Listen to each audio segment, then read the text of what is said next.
28 pros and 14 amateurs made it to the final day of the 17th MGA Senior Open Championship at Sunningdale Country Club in Scarsdale, New York. Senior meaning at least 50 years old, and those who survived did so by shooting 72 or better.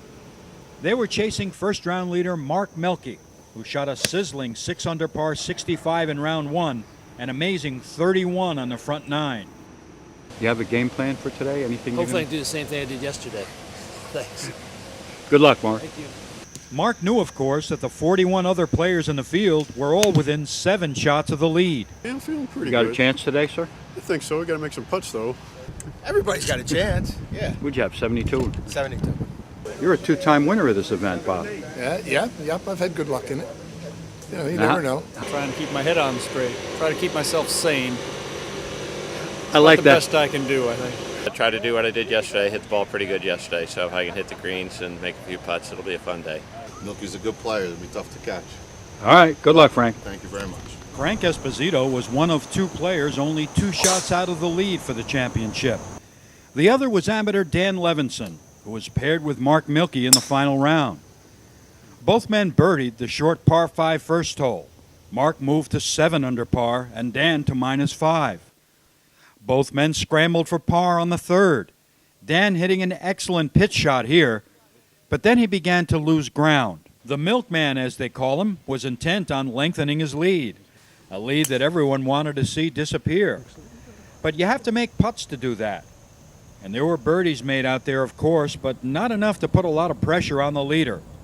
And as Mark walked down the 10th fairway with a 3-shot lead, it soon became 4 when he chipped close enough for par on 10, and his 2 closest competitors, Craig Thomas and Rick Verschure, bogeyed the hole minutes earlier to drop to 4 under par. Mark was now 8 under after a 2 under front 9, a 4-shot lead with 8 holes to play. Only 3 players broke 70 this pressure-filled final day.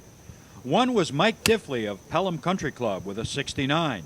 Another was Delroy Cambridge of the Performance Center. He shot 68. Both finished in the top 5, along with Rick Verschure, who slipped to 72 in round 2 after a first-round 68. Another high finisher was Ed Whitman of Knickerbocker Country Club, who shot 70 and finished 4th. As Mark MIELKE stepped onto the tee at 16, he held a 2-shot lead over Craig Thomas, who was now playing 18. Craig had just missed putts on 16, as you see here, and then watch how close he comes to making this one on the par 3 17th. Unbelievable. Then on the par 5 18th, Craig dropped this 5-footer for birdie and cut Mark's lead to 1. He was now at 6 under par. Mark was at 7 under. Mark MIELKE now needed 3 pars for the championship. But the 16th turned into a nightmare for this usually very steady performer. His tee shot was hit way right, almost up against the stone wall. A good second left him with an awkward pitch shot from the side of a bunker. His 3rd rolled by about 6 feet, and he needed that for par. He rolled it by less than 2 feet. A sure tap-in, right? But then, to everyone's surprise, he missed that short bogey putt. And for the first time in 34 holes, Mark was now trailing by a shot. And then something even more unexpected happened on the par 3 17th tee. Mark couldn't find the club he wanted to hit. His 7-iron had been left somewhere out on the golf course. So what did he do? He hit 6-iron and hit an excellent shot. His slick downhill putt for birdie just missed, and that meant that after leading the entire tournament, he needed a birdie on 18 to force a playoff. Mark's second to this finishing hole par 5 just rolled into the rough. He then hit a great 30-yard pitch shot to within 3 feet. He needed that for birdie.